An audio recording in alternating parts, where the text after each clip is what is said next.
Hey yo, peoples. Yeah, I fell asleep during Zhang Parker. I think I caught the knockdown, and then after that, it was night night. Do you know what I'm saying? Knockout chaos. Um, and then luckily, I woke up. Don't know why. Divine intervention. Right as the first bell rang for AJ Ngannou, and I woke up. I watched it, and I was like, "Is it? Am I? Is this a dream? Is this a computer game? Like, what is this?" Right? And I was like, "Oh no, I'm awake. This is the real fight. Perfect timing." So cop the whole thing, and what a right hand to end it! What a right hand! That was some.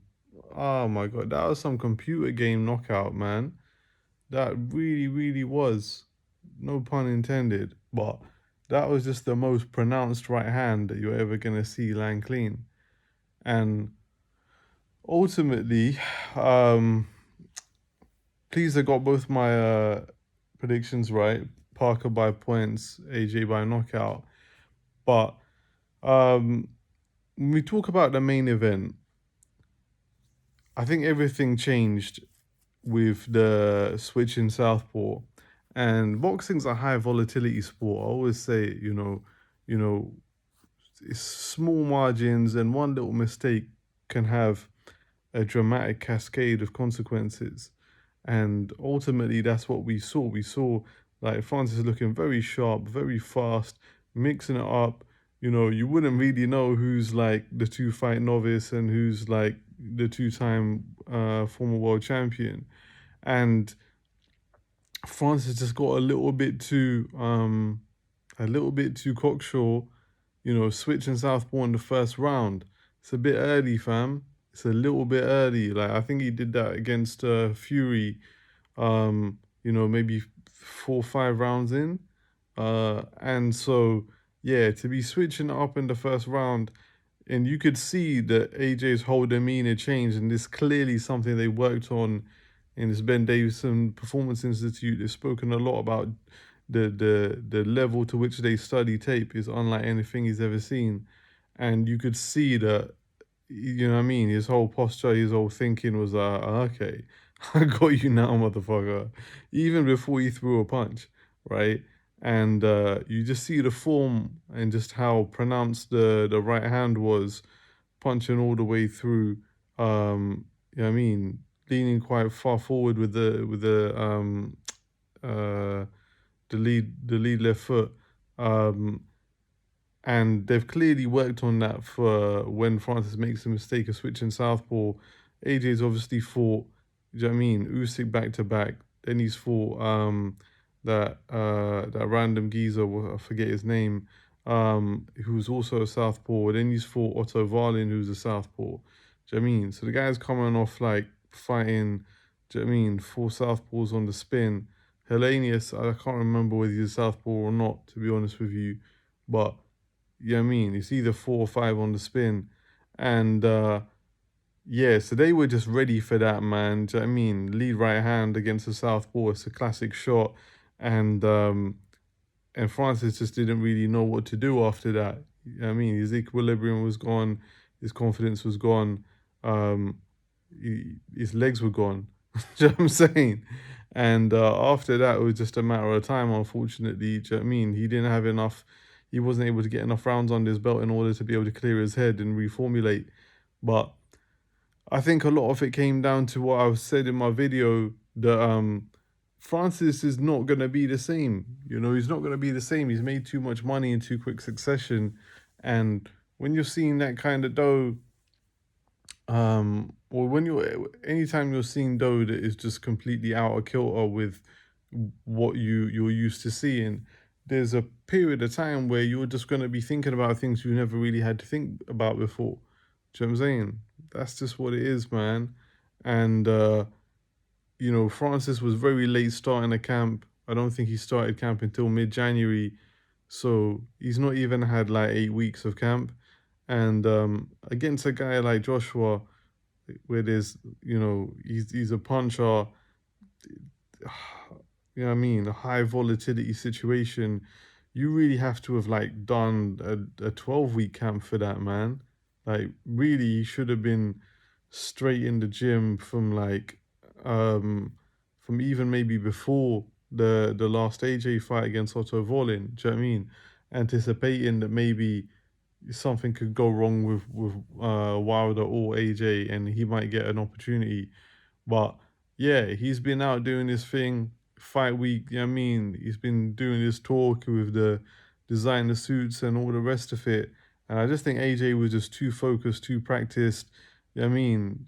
Like, even though AJ was the one who fought more recently, he was in camp before Francis was. And so that them things there is just never gonna work, to be honest with you. But listen, let's salute Francis for all of he's achieved.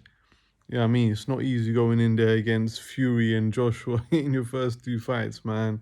Like, and I mean, as much as I agree with the sentiment of AJ, like he is an inspiration, and uh, and I think in time, do you know what I mean? That clip will age differently, but I do think in the moment it was actually a bit insensitive to just like pull up on him and like try and give him the pep talk, like you're an inspiration to me and stay in boxing, stay and don't leave boxing. Like, bro, firstly, I never said I was gonna leave boxing, bro. What are you trying to say, bro? I mean, and secondly, like you can see that I'm emotional. You can see I'm embarrassed. I mean, I'm clearly dazed. I'm clearly hurt. Like, do you know what I mean? If you want to chat to me, I'm sure you can get in contact with him later on. Do you know what I mean? To like, kind of, put him on the spot in that way. And like, what was he supposed to say? Like, it was just yeah. I just think like if you've been beaten like that, do you know what I mean? You don't really want to hear nothing. And I think AJ should know that, given like his meltdown against Usyk and whatnot. Do you know what I mean? Um, and so yeah, but hey, emotions are riding high. You know what I mean, AJ was clearly making a concerted effort to kind of contain his emotions and just be a bit more reserved. And yeah, I think the intent was legit, but you know what I mean? Read the room a bit. I don't think like Francis really wanted any consolation from AJ. You know what I mean? In that situation, being the proud man that he is. But we look forward now. I take Turkey Al-Sheikh at his word that even though Fury's been saying, "Look, I'm having two fights against Usyk, whatever, whatever," I take Turkey at his word that he will find a way to convince them otherwise. Do you know what I mean? If Fury goes ahead and beats Usyk, I think he will make the Fury AJ fight, and you know what I mean. He'll sweeten a deal for Usyk to make him wait for his rematch, and I don't think necessarily it will be the same the other way around. If Usyk wins, I don't think they'll rush Usyk into against AJ. Like Fury will insist on his rematch, and I'm sure he'll get it. Um, but yeah, exciting times. Do you know what I'm saying? Um, Great to see Ariel Helwani again with Ade. Do you know what I mean? I think they were a pretty good double act, to be honest with you. I watched it on the Zone because yeah, my dodgy box wasn't working, and I don't even have Sky anymore. Um, it was all right. It was a bit glitchy at some points, but yeah, boy. Let's round this off now. Joseph Parker, quick things. I don't know what to tell you, man. I didn't watch the whole fight.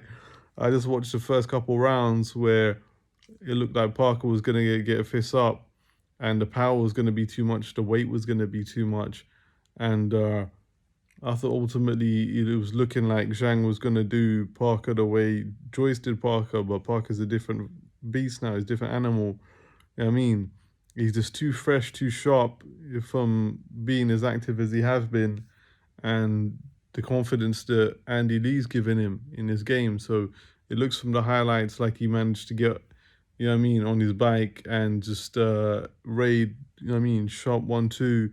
And Zhang's work rate wasn't really there, and he was able to pick up the rounds despite getting knocked down twice. So, yeah, you know what I mean, pleased for Joseph Parker. It's crazy that Parker, Wilder, and Josh were all undefeated champions at the same time. Do you know what I mean? And Parker's still here. Josh was still here. Everyone thought Wilder was the boogeyman, but you know what I mean? Look where he's ended up. Anyway, Peace, man.